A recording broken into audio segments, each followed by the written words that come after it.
अपनी कक्षा की ओर बढ़ते हुए पंकज के कदम कांपने लगे थे।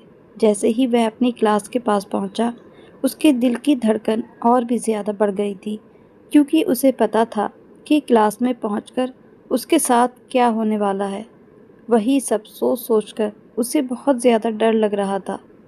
अपनी ही सोचों में गुम वह अपनी क्लास तक पहुंच गया और बड़ी मासूमियत के साथ क्लास में अंदर आने के लिए अपने टीचर विनोद जी से धीरे से कहा, क्या मैं अंदर आ सकता हूँ सर? जानता था कि आज भी वह 10 मिनट लेट पहुँचा है। उसकी आवाज़ टीचर के कानों में पड़ते ही उन्होंने अपनी गर्दन पंकज की तरफ घुमाई और चश्मे से आंखें ऊपर करके उसके टीचर ने उसे घूरते हुए देखा और उस पर गरज कर बोले, यह टाइम है तुम्हारे स्कूल आने का। यह कोई खेल नहीं है कि जब दिल किया मुंह उठाकर चले आए। चलो अंदर आओ। पंकज छोटे छोटे कदम बढ़ाता हुआ अंदर आया, लेकिन इससे पहले कि वह अपनी सीट पर बैठता, उसके टीचर ने कहा, मैंने तुम्हें बैठने के लिए कब कहा? इधर आओ मेरे पास।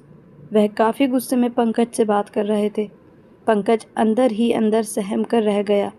जब उसके टीचर के पास पहुंचा तो उसके टीचर विनोद कहने लगे कि 30 बार उठक बैठक लगाओ ताकि आगे से तुम देर करके ना आओ और तुम्हें ये सज़ा हमेशा याद रहे। यह सुनकर पंकज कहने लगा, सर आज माफ़ कर दो, आगे से मैं देर से नहीं आऊँगा। लेकिन उसके टीचर ने कहा कि कोई माफ़ी नहीं मिलेगी।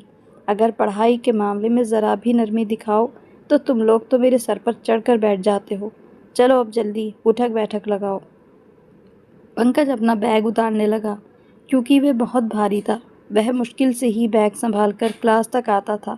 उसने सोचा कि बैग उतारकर सीट पर रख दे और अपनी सज़ा पूरी करे, लेकिन उसके टीचर ने कहा, कोई ज़रूरत नहीं बैग उतारने की। बैग पहने पहने ही तुम उठक बैठक लगाओगे। बैग का वज़न बहुत ज़्यादा था।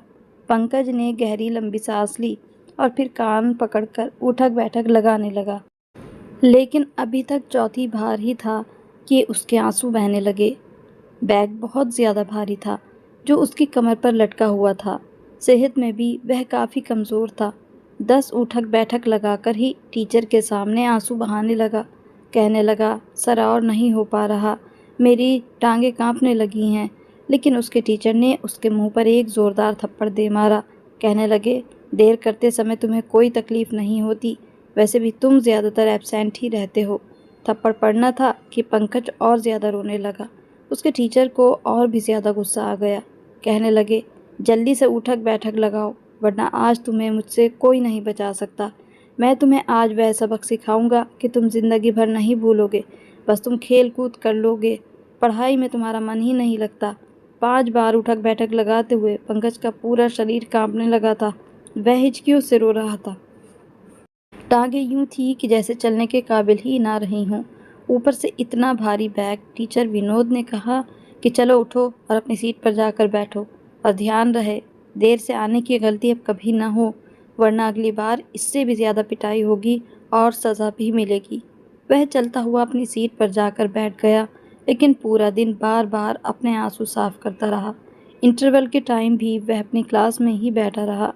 तीसरी क्लास का स्टूडेंट था, लेकिन एब्सेंट बहुत ज़्यादा रहता था। क्लास में ज़्यादातर लड़के उससे दोस्ती नहीं करते थे। शायद इसका कारण ये था कि वह काफ़ी चुप रहता था। ये नहीं था कि पढ़ने में अच्छा नहीं था। स्कूल में जब भी टेस्ट देता तो उसके नंबर अगर बहुत अच्छे नहीं आते थे तो फेल भी नहीं होता था, ठीक नंबरों से पास हो जाता था। टीचर के पूछे गए सवालों का जवाब भी देता था। अगर पाबंदी से स्कूल आता तो शायद अच्छे बच्चों में इसका शुमार होता, लेकिन हफ्ते में उसकी 1-2 एब्सेंट ज़रूर होती थी, और अक्सर ऐसा होता कि वह देर से स्कूल पहुंचता था। और वह क्यों इतनी देर लगाता था, यह बात उसके टीचर को समझ नहीं आती थी, या यूं कहिए कि उन्होंने समझने की कोशिश भी नहीं की थी। हालांकि वह बहुत ही जिम्मेदार टीचर थे और चाहते थे कि अपनी क्लास के सभी बच्चों पर पूरा ध्यान दें। वह हर एक बच्चे पर ध्यान देते थे। वह एक कर्तव्यनिष्ठ अध्यापक थे। पूरी तत्परता के साथ बच्चों को पढ़ाते थे। उनके कठोर व्यवहार ही बच्चों को डिसिप्लिन में रखता था। उनका कठोर व्यवहार बच्चों के साथ रहता था, इसीलिए बच्चे भी उनसे बहुत ज़्यादा डरते थे। कभी ऐसा नहीं हुआ कि टीचर का दिया गया होमवर्क उनकी क्लास के बच्चे करके ना लाए हों। अगर बच्चा ज़्यादा एब्सेंट रहता तो टीचर उनके माता पिता को स्कूल में बुला लेते और पूछते हैं कि अपने बच्चों को स्कूल भेजा भी है या नहीं, क्योंकि अक्सर बहुत से बच्चे घर से तो स्कूल का नाम लेकर निकलते थे, लेकिन पूरा दिन आवारागर्दी करते रहते थे। छुट्टी के समय घर चले जाते और घर वालों को यही बताते कि हम स्कूल से पढ़कर आए हैं। ना स्कूल वालों को खबर होती कि वह बच्चा कब स्कूल आया और कब नहीं, और माता पिता समझते थे कि हमारा बच्चा पढ़ाई करके स्कूल से लौटा है। टीचर विनोद बच्चों के ऐसे हथकंडों से खूब जानते थे, इसीलिए उन्हें ऐसी सज़ा देते थे कि अगली बार बच्चा छुट्टी करने से पहले 100 बार सोचे। इसीलिए वह पंकज को भी न उन्हीं बच्चों में से समझ रहे थे। आज भी उन्होंने पंकज को ऐसी ही सज़ा दी थी। वह बच्चा छुट्टी के समय अपना बैग उठाए बड़े छोटे छोटे कदम उठाता हुआ अपनी क्लास से निकलकर स्कूल से बाहर जा रहा था। स्कूल में पहुंचते ही बहुत बड़ा खेल का मैदान बना था और इस मैदान को पार करने के बाद सामने लाइन से क्लासेस बनी हुई थी और एक कोने में ऑफिस बना हुआ था। फिर सीढ़ियाँ चढ़कर दूसरी मंजिल पर भी क्लासेस बने हुए थे। वह स्कूल ट्रस्ट पर था। आधे पैसे लोगों की ट्रस्ट से आते थे और आधे फीस बच्चों के माता पिता भरते थे। टीचर विनोद की सैलरी भी बहुत कम थी, लेकिन उन्हें बच्चों को पढ़ाने का जुनून था। उनका बस चलता तो पूरे हिंदुस्तान के बच्चों को अंगूठा छाप ना रहने देते। उनका जुनून और लगन का ये हाल था कि वह हर क्लास के बच्चे की कॉपी खुद चेक करते थे। बच्चा ज़्यादा एब्सेंट होता तो उसके घर तक पहुंच जाते और वजह जानने की कोशिश करते। अक्सर कारण यही पाया जाता था कि माता पिता को बेवकूफ़ बनाकर बच्चा कहीं आवारागर्दी करता फिर रहा था। अगले दिन जब स्कूल में पंकज आया तो 10 मिनट पहले ही पहुंच गया। अपनी क्लास में ही बैठा था। असेंबली होने में अभी 10 मिनट बाकी थे। वहां से गुजरते हुए टीचर विनोद की जब उस पर नज़र पड़ी तो चेहरे पर खुद ब खुद मुस्कुराहट फैल गई। दिल में सोचा कि अब यह सीधा रहेगा। कल उठक बैठक कराई है तो कैसे आज 10 मिनट पहले पहुंचा है। कुछ ही देर में असेंबली के लिए घंटी बज गई। सारे बच्चों ने असेंबली में सीधी लाइन बनाई। उसके बाद अपनी अपनी क्लासेस में चले गए। लेकिन जैसे ही साइंस का चैप्टर टीचर ने पढ़ना शुरू किया तो उनकी चील जैसी नज़र सारे बच्चों पर थी। लेकिन जैसे ही उनकी नज़र पंकज पर पड़ी तो वह बैठा बैठा सो रहा था। उसे इस तरह नींद में जाते देखकर टीचर ने हाथ में पकड़ी चौक का सीधा निशाना उसके सिर पर लगाया, जो बिल्कुल सीधा उसके सिर पर लगा था। सर पर चोट लगते ही पंकज जैसे होश में आ गया था। टीचर को बहुत गुस्सा आया। कहने लगे, खड़े हो जाओ, मैं यहाँ पर समझा रहा हूँ और तुम सो रहे हो। तुम्हें ज़रा भी एहसास है कि स्कूल में आकर टीचर को लेक्चर सुनना कितना ज़रूरी होता है? तुम क्या यहाँ सोने आते हो? चले जाओ और खड़े होकर ही तुम आज पूरा दिन पढ़ोगे। पंकज सहमे सहमे अंदाज में बोला, सर मेरी तबीयत ठीक नहीं है। सुबह से बदन में बहुत दर्द है, बुखार हो रहा है। मैं सोना नहीं चाहता, लेकिन मेरी आंखें नहीं खुल पा रही। टीचर विनोद ने कहा, झूठे बहाने बनाने तो कोई तुम बच्चों से सीखे। अरे जब मैं तुम लोगों की उम्र में था तो बीमार होने के बाद भी पढ़ने जाता था और सबसे ज़्यादा नंबर लेकर पास होता था। ये बीमारी सब बेकार की बातें होती हैं। इन चीज़ों को गंभीरता से नहीं लेना चाहिए। मैं तो 101 बुखार में भी स्कूल पहुंच जाता था। खांसी नज़ला हो या कोई भी बीमारी, मैंने कभी छुट्टी नहीं की थी। पूरे स्कूल में मेरा रिकॉर्ड था। आजकल के बच्चों में ऐसी लगन नहीं होती। बहुत दुख होता है यह सब देखकर। चलो अब चुपचाप खड़े हो जाओ, कोई ज़रूरत नहीं है बैठने की। पंकज बेचारा खड़ा हो गया। फिर पूरा दिन वह खड़ा ही रहा। खड़े खड़े उसकी टांगें टूट गई थी। आखिरी पीरियड चल रहा था जब विनोद जी ने कहा कि कॉपी चेक करवाओ।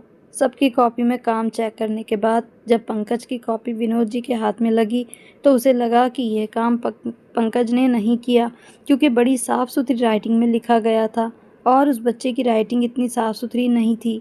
टीचर विनोद ने जल्दी से पेज पीछे को पलटते हुए उसकी राइटिंग चेक करने लगे। सबसे ज़्यादा अच्छी राइटिंग इसी काम की थी जो कि उसने घर में करने के लिए दिया था। टीचर पहले ही बच्चों को कड़ाई से मना कर चुके थे कि तुम अपना होमवर्क किसी और से नहीं कराओगे, खुद करोगे। उनका मानना ये था कि अगर बच्चा स्कूल में लेक्चर लेकर वहीं घर में जाकर उसे दोबारा लिखेंगे तो उन्हें अच्छे से याद हो जाता है। टीचर तुरंत कुर्सी से खड़े हुए, अपना मोटा सा डंडा उठाया और चलते हुए पंकज के पास आ गए। कॉपी उसके आगे डेस्क पर फेंकी और कहने लगे, बताओ किसकी राइटिंग है ये। फिर उसका कान पकड़कर मरोड़ना शुरू कर दिया। पंकज कराह रहा था, कहने लगा, टीचर ये मेरी ही राइटिंग है, मैंने ही काम किया है। वह कहने लगे, झूठ भी बोलने लगे हो, ऐसा जोर का डंडा मारूंगा कि होश ठिकाने आ जाएंगे। तुमने क्या टीचर को बेवकूफ़ समझ रखा है। फिर टीचर ने 3-4 पेज पीछे किए और कहने लगे, ये देखो, ये भी तुम्हारी राइटिंग है ना। इतना साफ काम तुमने घर में किससे करवाया। शर्म नहीं आती तुम्हें। अपने माता पिता का पैसा बर्बाद करते हो और तुम बच्चे बजाय अपना काम खुद करने के और ध्यान देने के अपना काम किसी और से करवाते हो। पंकज कहने लगा, सर मैं सच कह रहा हूँ, यह काम मैंने खुद किया है। घर पर खुद लिखा था तो इसीलिए साफ लिखा गया। यहाँ पर जल्दी जल्दी में लिखता हूँ तो मेरी राइटिंग गंदी हो जाती है। मैं सच कह रहा हूँ सर, यह काम मैंने किसी से नहीं करवाया। लेकिन टीचर को उसकी बात पर विश्वास नहीं आ रहा था। कहने लगे, तुम सच बोल रहे हो या फिर मैं अपने तरीके से तुमसे सच उगलवाऊं। क्योंकि टीचर को झूठ से बहुत चिढ़ थी, उन्होंने कड़े अंदाज में पंकज से कहा। तो पंकज भी बार बार वही बात दोहरा रहा था कि सर यह काम मैंने खुद किया है। और उसका कान छोड़कर एक थप्पड़ विनोद जी ने पंकज के मुंह पर दे मारा। वह गिरते गिरते बचा था। वैसे भी सुबह से खड़े खड़े उसकी टांगें अकड़ गई थी। इस पर एक जोरदार थप्पड़ उसके मुंह पर पड़ा था। उस समय टीचर को बहुत गुस्सा आ रहा था। वह कहने लगे, एक तो तुम काम किसी और से करवाते हो, ऊपर से ढीठ बनकर झूठ भी बोल रहे हो। सच बता दोगे तो छोड़ दूंगा, वरना। टीचर विनोद दांत पीसते हुए बोले। वह इतना गुस्से में थे कि उनका बस चलता तो वह न जाने पंकज के साथ क्या कर देते। पंकज ने फिर वही बात दोहराई कि टीचर मैंने काम खुद किया है। लेकिन फिर एक थप्पड़ उसके मुंह पर पड़ा। टीचर विनोद कहने लगे, सच बोल दो, छोड़ दूंगा, और अगर ढीठ बनकर झूठ ही बोलते रहे तो मार मार कर आज तुम्हारी चमड़ी उधेड़ कर रख दूंगा। लेकिन पंकज भी अपनी बात से टस से मस नहीं हो रहा था। उसने अपने टीचर को कहा, मैं सच कह रहा हूँ सर कि मैंने ही काम किया है। अब उसकी बात पर टीचर विनोद को और भी ज़्यादा गुस्सा आ रहा था, क्योंकि उन्हें अपने तजुर्बे पर बहुत विश्वास था। टीचर का तजुर्बा कह रहा था कि काम इसने किसी और से करवाया है, यह राइटिंग इसकी है ही नहीं। पंकज की आंखों से आंसू बहे जा रहे थे, लेकिन उसकी ज़ुबान पर यही जारी था कि यह काम मैंने किया है, मैंने किसी से नहीं करवाया। सारी क्लास के बच्चे चुप बैठे थे और पंकज पर मार पड़ते हुए देख रहे थे। मार पंकज पर पड़ रही थी, लेकिन इस मार का असर उन बच्चों के दिलो दिमाग पर हो रहा था। कुछ बच्चे ऐसे थे जो मन लगाकर पढ़ाई करते थे, लेकिन कुछ ऐसे भी थे जो टीचर के डर के कारण ही पढ़ रहे थे, लेकिन वह खुद को इस तरह पिटवाना नहीं चाहते थे। इसीलिए पंकज की पिटाई और उसका यह दंड पूरी क्लास को सीख दे रहा था। विनोद के गुस्से को देखकर बच्चे सहमे हुए थे। जब विनोद जी को समझ में नहीं आया कि पंकज से सच कैसे उगलवाया जाए, तो उनको लगा कि इससे लिखवा कर देख लेते हैं। विनोद जी ने कहा कि निकालो अपना पेन और मेरे सामने ऐसी राइटिंग में लिखकर दिखाओ। अभी दूध का दूध, पानी का पानी हो जाएगा। अभी सारी सच्चाई सामने आ जाएगी। मैं देखना चाहता हूँ कि राइटिंग तुम्हारी है या किसी और की। टीचर की बात सुनकर पंकज को ऐसा लगा जैसे उसे अपने आप को सही साबित करने का एक मौका मिल गया हो, और इस मौके से उसे बड़ी खुशी हो रही हो। जल्दी से हाँ में सिर हिलाते हुए पंकज कहने लगा, जी सर, मैं लिखकर दिखाता हूँ, और जल्दी जल्दी अपने बैग से पेन निकालने लगा। उसके बाद उसने लिखना शुरू किया। बेचारा पंकज सुबह से खड़ा था। खड़े खड़े उसकी टांगें अब कांपने लगी थी, क्योंकि उस समय उसे बुखार भी था। लेकिन विनोद जी को परवाह नहीं थी। पंकज ने अपना पेन निकाला और अगले पेज पर लिखने लगा, लेकिन क्योंकि थकान और बुखार के कारण उसकी बुरी हालत थी, आंखों से आंसू बह रहे थे। बुखार की तेज़ी के कारण से उसने खड़े खड़े जब लिखना शुरू किया तो राइटिंग इतनी साफ नहीं आई थी जितनी कि उसने घर बैठकर काम करने से आई थी। फिर टीचर का डर सर पर सवार था। टीचर की नज़र उस पर गड़ी हुई थी, और वह था भी सिर्फ तीसरी क्लास का स्टूडेंट, इसीलिए घबरा रहा था।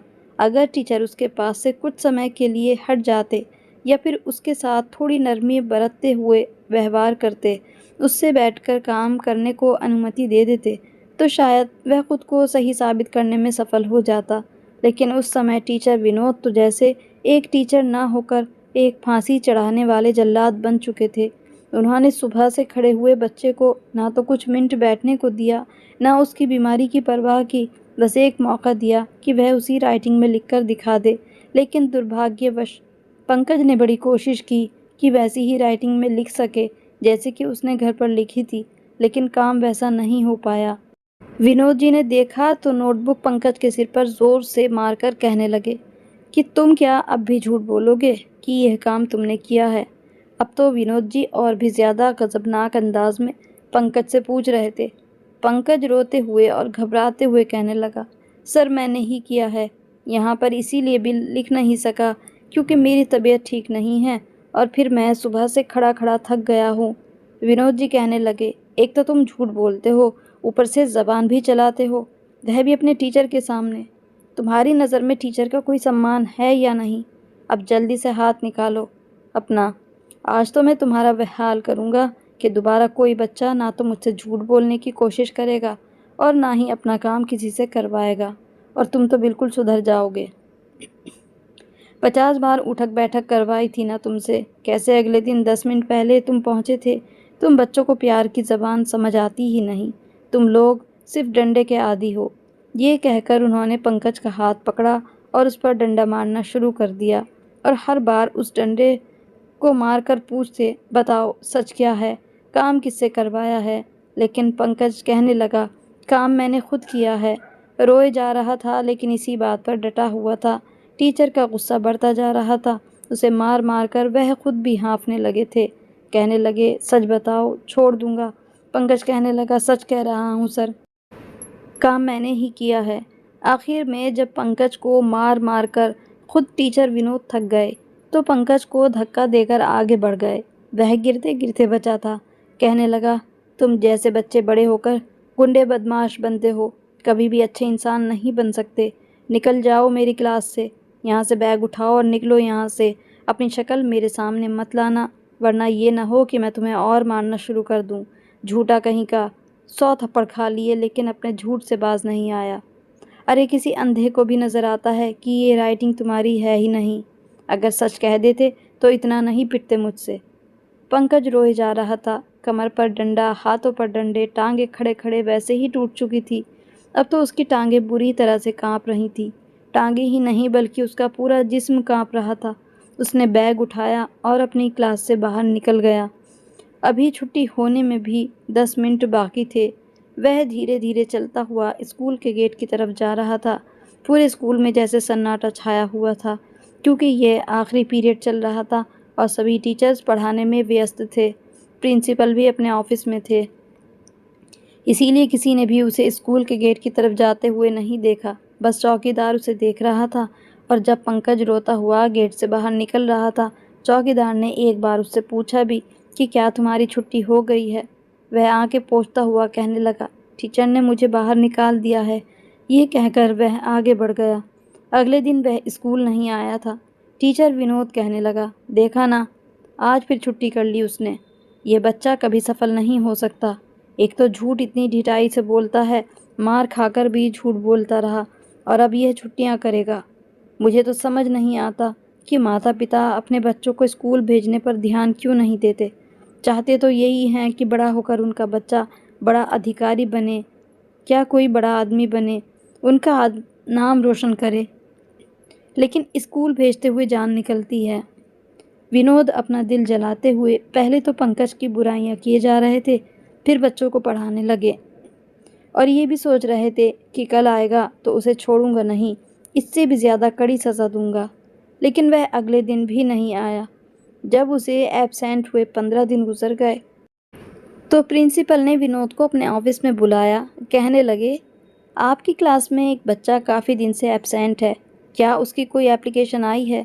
विनोद ने कहा कि नहीं आई सर। तो प्रिंसिपल साहब पूछने लगे कि वह बच्चा क्यों नहीं आ रहा? आपकी क्लास का तो कोई बच्चा एब्सेंट नहीं होता, क्योंकि आप अपने बच्चों पर बड़ी मेहनत करते हैं, और अगर बच्चा ना आए तो आप तो खुद जाकर कारण पूछते हैं। आप पूछिए जाकर, बच्चा क्यों नहीं आ रहा। तभी अपनी सफाई देते हुए विनोद जी कहने लगे कि जब वह आखिरी बार आया था तो उसने अपना काम अपने किसी बड़े बहन या भाई से करवाया था और फिर झूठ बोल रहा था कि काम उसी ने किया है। इसीलिए मैंने उसे ज़रा डंडा दिखाकर कह दिया। 2 थप्पड़ क्या लगा दिए तो उस पर बच्चे ने आना ही छोड़ दिया। हो सकता है अपने माता पिता से मेरी शिकायत लगा रखी हो, इसीलिए उसके घर पूछने जाऊंगा तो उसके पिता उल्टा मुझ पर चिल्लाने लगेगा, क्योंकि अपने बच्चों की गलती तो माता पिता को नज़र नहीं आती। टीचर अगर ऊंची आवाज़ में बात कर दे या 2 थप्पड़ लगा दे तो टीचर को ही बुरा बना देते हैं। प्रिंसिपल कहने लगे, नहीं नहीं, ऐसी बात नहीं होगी, आप जाइए और जाकर पता कीजिए, क्योंकि वह बच्चा कभी भी फेल नहीं हुआ। अगर कम अटेंडेंस हुई तो इस कम अटेंडेंस में भी अच्छे नंबर ले लेता है, और ऐसा भी कभी नहीं हुआ कि इतने दिन उसने लगातार छुट्टी की हो। प्रिंसिपल साहब को भी सालों का तजुर्बा था, केवल बच्चों का ही नहीं बल्कि टीचर्स को भी अच्छी तरह समझते थे कि कहाँ किसकी गलती हो सकती है। इसीलिए ही उन्होंने विनोद जी को आदेश दिया कि जल्दी ही उस बच्चे के न आने का कारण पता करें। विनोद जी कहने लगे, ठीक है सर, मैं जाता हूँ, मुझे आप उसके घर का पता दीजिए। प्रिंसिपल ने रजिस्टर खोलकर पंकज के घर का पता बता दिया। उस शाम विनोद जी पंकज के घर चले गए। दरवाजे पर दस्तक दी तो पहले तो किसी ने दरवाज़ा ही नहीं खोला। दूसरी तीसरी दस्तक पर एक आदमी ने दरवाज़ा खोला था, जिसकी शेप बड़ी हुई थी, हुलिया अजीब सा हो रहा था।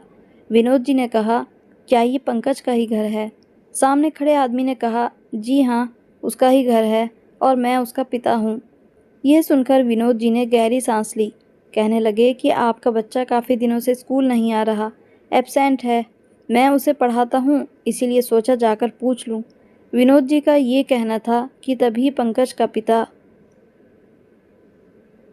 फूट फूट कर रोने लगा। कहने लगा, वह अब कभी स्कूल नहीं आएगा। उसके पिता रोते हुए कहने लगे कि पंकज अब इस दुनिया में नहीं है। यह सुनना था कि विनोद जी की रंगत एकदम पीली पड़ गई और उन्हें लगा कि जैसे चकराकर वह गिर जाएंगे। बड़ी मुश्किल से विनोद जी के मुंह से निकला कि उसे क्या हो गया था। पंकज का पिता कहने लगा कि मेरा बेटा बहुत बीमार रहता था, लेकिन उसे पढ़ने का भी बहुत शौक़ था। हर समय वह बुखार में रहता था। मैंने बहुत बड़े बड़े डॉक्टर को भी दिखाया, लेकिन सब उसे मायूस हो चुके थे। उसे कैंसर था। मैं उससे बहुत कहता था कि वह घर में रहे, लेकिन उसे पढ़ने का बहुत शौक़ था। जिस दिन उसकी तबीयत ज़रा भी ठीक होती वह स्कूल पहुंच जाता था, लेकिन इस बार जब स्कूल से आया तो बहुत रो रहा था। मैंने पूछा क्या हुआ तो कहने लगा कि बदन में बहुत दर्द है। उसे बहुत तेज़ बुखार था और फिर वह बुखार बढ़ता ही चला गया। उसके हाथों और कमर पर लाल रंग के निशान पड़े हुए थे। मैंने पूछा किस चीज़ के हैं तो कहने लगा एलर्जी हो गई है। यह सुनकर विनोद जी को ऐसा लगा कि उसने अपनी पूरी ज़िंदगी में जितना भी पढ़ा है, जितना भी पढ़ाया है और जितना भी तजुर्बा उन्हें है, वह सब बेकार है, क्योंकि वह एक बीमार बच्चे को पहचान ना सका और उसे सज़ा पर सज़ा देता रहा। आज विनोद जी अपनी नज़रों में गिर गए थे, क्योंकि वह डंडे से पड़ने वाले निशान थे। उसका पिता कहने लगा, मेरा बेटा मर चुका है। फिर कहने लगा कि बड़ी मेहनत से घर पर बैठकर अपना होमवर्क करता था। उसकी किताबें देखता हूँ तो रोना आता है। यह सुनकर विनोद जी को लगा कि जैसे उनके अंदर कोई चीज़ टूट गई हो। अपनी आंखों में आने वाले आंसुओं को वह रोक नहीं पा रहे थे। कितना गलत समझा था उन्होंने पंकज को। वह पंकज तो इतनी बड़ी बीमारी के साथ पढ़ने आता था सिर्फ इसीलिए कि उसे पढ़ने का शौक़ था। विनोद जी को याद आने लगा कि अक्सर वह स्कूल में जब पहुंचता था तो हाँफने लग जाता था। अक्सर उसका बदन गर्म रहता था। नींद से उसकी आंखें बोझल रहती थीं। बच्चों के साथ खेलता भी नहीं था, बस अपनी क्लास में बैठा कोई किताब पढ़ता रहता था। उसकी आंखों में उदासी होती थी। जैसे जैसे वह पंकज के बारे में सोच रहे थे, उनके आंसू बहे जा रहे थे, और जब अपना व्यवहार याद आया तो दिल खून के आंसू रोने लगा। जी चाहा कि इसी समय समय का पहिया पीछे घूम जाए और वह पंकज को अपने सीने से लगा ले। कितनी बड़ी बीमारी के साथ भी वह पढ़ने आता था, अपनी मेहनत से पढ़ता था, लिखता था। वह तो उस दिन सच ही कह रहा था कि काम उसी ने किया है, लेकिन मैंने उसकी बात सुनने की कोशिश नहीं की, ना समझने की कोशिश की और उसे मारने लगा। तेज़ बुखार में भी मैंने उसे मारा। जैसे जैसे विनोद जी सोच रहे थे, उनकी हालत बिगड़ने लगी। घर आकर उन्होंने खाना नहीं खाया, बस बहुत रोए जा रहे थे। उनकी पत्नी उनसे रोने का कारण पूछती, लेकिन कुछ नहीं बताया। कुछ देर बाद सीधा शमशान घाट चला गया। अभी तक उस बच्चे पंकज की समाधि की मिट्टी गीली थी, ऊपर गुलाब की पत्तियां बड़ी हुई थी। उसकी समाधि के पास खड़े होकर घुटनों के बल बैठ गए, फूट फूट कर रोने लगे, अपने हाथ जोड़ने लगे, कहने लगे, पंकज, मुझे माफ़ कर दो बेटा। मैं सच में नहीं जानता था कि हो सके तो अपने टीचर को माफ़ कर देना। मेरी गलती थी, मुझसे बहुत बड़ा गुनाह हो गया है। अगले दिन विनोद जी स्कूल जाकर अपना रिज़ाइन लेटर प्रिंसिपल के सामने रख देते हैं। यूँ अचानक विनोद जी का रिज़ाइन लेटर देखकर प्रिंसिपल चौंक गए और पूछने लगे। जब उन्होंने प्रिंसिपल को कारण बताया तो यह सुनकर प्रिंसिपल भी खामोश हो गए। सच ही तो था कि अनजाने में ही सही विनोद जी से बहुत बड़ा गुनाह हो गया था। जो हो गया था उसे बदला नहीं जा सकता था, लेकिन प्रिंसिपल के कहने पर और उनके बहुत समझाने पर विनोद जी को स्कूल में रुकना पड़ा और प्रिंसिपल ने फ़ौरन ही एक मीटिंग बिठाई जिसमें सभी टीचर्स को आदेश दिया गया कि कोई भी टीचर किसी भी बच्चे पर हाथ नहीं उठाएगा। पहले हर बच्चे की परेशानी समझी जाएगी, उसके बाद ही उस बच्चे के पेरेंट्स को उसकी कमी बताई जाए और उसका अलग से ट्रीटमेंट किया जाए। कोई भी टीचर अपना फ्रस्ट्रेशन बच्चों पर नहीं निकालेगा। वैसे भी यह कानूनी जुर्म है। तो ये तो थी पंकज की कहानी। लेकिन हमारे समाज में सभी टीचर्स से गुजारिश है कि अगर कोई ऐसा बच्चा जो आपकी क्लास में भी हो तो उसकी बात पर भरोसा करने या ना करने से पहले सच्चाई का पता ज़रूर करें, उसके बाद ही कोई एक्शन लें। इस कहानी को लेकर आपकी क्या राय है, कमेंट बॉक्स में बताइएगा ज़रूर। और अगर कहानी अच्छी लगी हो तो इसको लाइक और शेयर करना ना भूलें। ऐसी ही मेरी और भी दिलचस्प कहानियाँ हैं, आप उनको भी जाकर ज़रूर सुनिएगा। और अगर कहानी अच्छी लगे तो उनको भी लाइक और शेयर ज़रूर कीजिएगा। हमें आप सभी के सपोर्ट्स की बहुत ज़्यादा ज़रूरत है। तो ऐसी ही दिलचस्प और सीख देने वाली कहानियों के साथ फिर मिलते हैं। तब तक के लिए goodbye and thanks for watching.